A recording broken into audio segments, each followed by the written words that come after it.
Hello lovely people, my name is Emma and today I'm doing the final one of my rainbow recommendations for the colour black. For those of you who haven't been here for a while, rainbow recommendations are where I pick a colour and then I just talk about a series of books that happen to have that colour on their cover as a way of talking about just a collection of random awesome books that are on my shelves that don't really fit into any other category.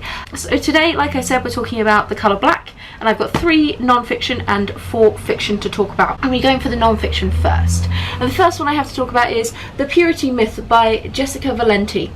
So this is a feminist text that is looking at the specifically American obsession with virginity and the idea of virginity being precious and something to protect. It's looking at a whole bunch of different things tied around that, including things like the idea of those like promise ceremonies that teenage girls do with their dads, and a whole bunch of sort of weird creepy things like that. It's quite thin. It is also now quite old, so some of the statistics might be slightly out of date, but it is definitely an interesting look at that as a topic and kind of how the media portrays it, and was a very, very fascinating read. Then a non-fiction on a completely different slant, I have The Lost City of Z by David Grann. This is a sort of history / nature writing book / explorer book that is looking at the legendary British explorer's deadly quest to uncover the secrets of the Amazon. It's talking about the various trips that people have made into the Amazon, focusing on one big one in particular, and the author David Grann actually continues through and attempts to do some of the expeditions that people did, but obviously in modern day with a lot more technology to help him, so there's a higher chance of survival. It's gross and gruesome in places. There are all sorts of horrible flesh-eating diseases that they get, and weird bugs and ticks that find them, and it's just generally really good fun. I definitely recommend it if you're a fan of history in general, but also like explorer kind of survivalist text, because it's excellent and just so crammed full of information. And I really enjoyed the bit at the end where David went off and tried to do the trip himself. Normally I don't really enjoy it when the author inserts themselves into the non-fiction topic that they're talking about, because I find it quite irritating. David actually did it very well,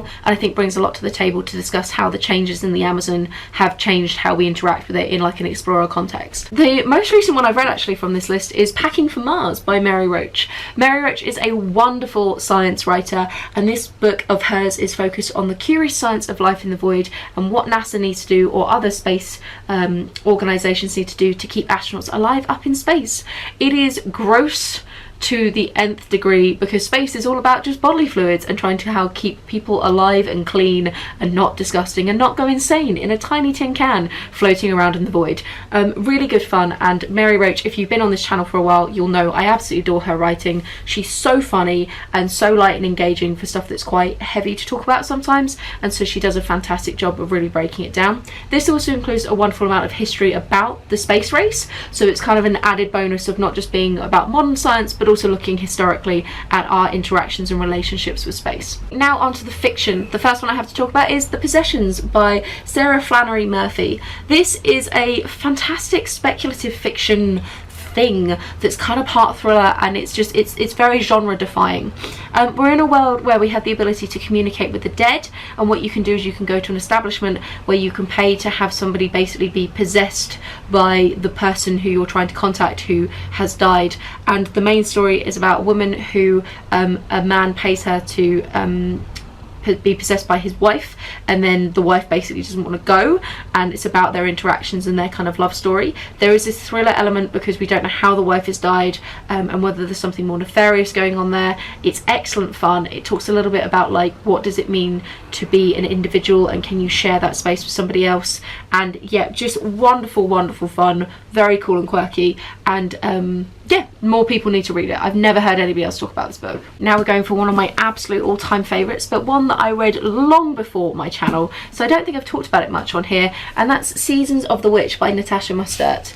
This again is kind of a thriller with a little bit of a supernatural edge to it. I'm noticing a trend with covers with dark, books with dark covers even.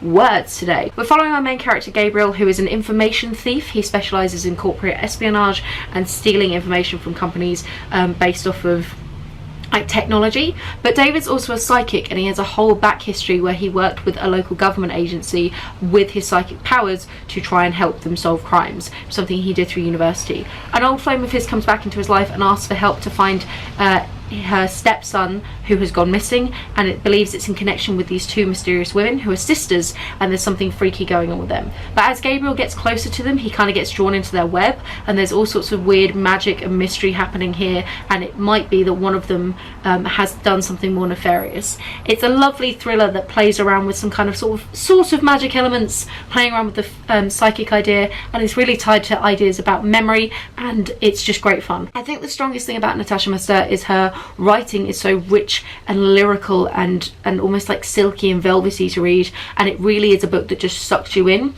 She also includes so much information about memory and memory palaces and all sorts of fun stuff there, and we all know here, I love it when a book conveys like lots of information to you about a non-fiction topic whilst building it into a fiction setting. Next book I want to talk about is Joe Hill's Nosferatu. This is a super beefy book. Joe Hill is an amazing horror writer. You might know him because he's the son of Stephen King, although he now has an impressive back catalogue of his own right. He also wrote the graphic novels Lock and Key, which are absolutely fantastic. Go check them out. This is a horror book set around kind of the idea of Christmas and making Christmas a bit freaky. So there are people in the world who have slightly strange abilities, but when they use their abilities they have a negative impact on that person, and it kind of strips something away from them, whether it be sort of part of their like mental stability or indeed a physical element or things like that. Our main character Vic has the ability to find things that have been lost, but in doing so she stumbles across another creature who has these abilities, who is a man who takes children away to Christmas land and keeps them there forever to eat their souls, and he does it using this car. From there it's basically a bit of a battle, both in Vic's childhood and as an adult when she has a son of her own with the infamous man in the story. It's wonderful fun, so freaky and creepy. I love Joe Hill's writing. He's one of my favourite authors, and this really will change the way that you consider Christmas. Excellent book, and I really enjoyed the ending. I know some people have criticised the ending as being a bit crazy, but I loved it. I thought it was a perfect madcap way to end what is really fundamentally at heart a madcap story. Excellent work. And then the final one I want to talk about is Smoke by Dan Villetta. I think I pronounced that wrong. This has had a chunk taken out of it by my rabbits. Cheeky monkeys. This is a speculative historical fiction set roughly in Victorian era, but it's in a world where when you sin or have sinful thoughts, your body like emits kind of a smoke or like a charcoal kind of texture, so you literally are like dirtied by your sins, and it's about how that world is established. I think the strongest part of this book is the world building. It plays around some really fun things there, and like pollution being linked to the morality of humanity. London is filthy because of the people who inhabit it, and the idea of like the upper echelons of society wandering around with white shirts so that you can see if any of their stains or their sins appear on them. Plays around with some really fun power tropes there.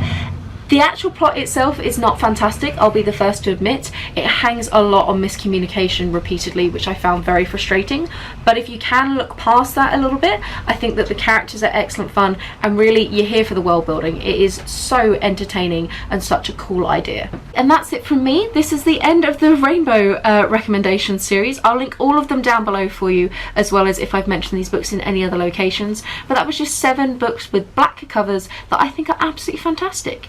Have you read any of them? There's some obscure ones in there, as there always is with this particular mini-series on my channel. And what do you think I should do next as a mini-series? If you've got any ideas or you want particular content from me, let me know down below. I'm gonna go, have a wonderful reading week, and chat to you soon. Bye!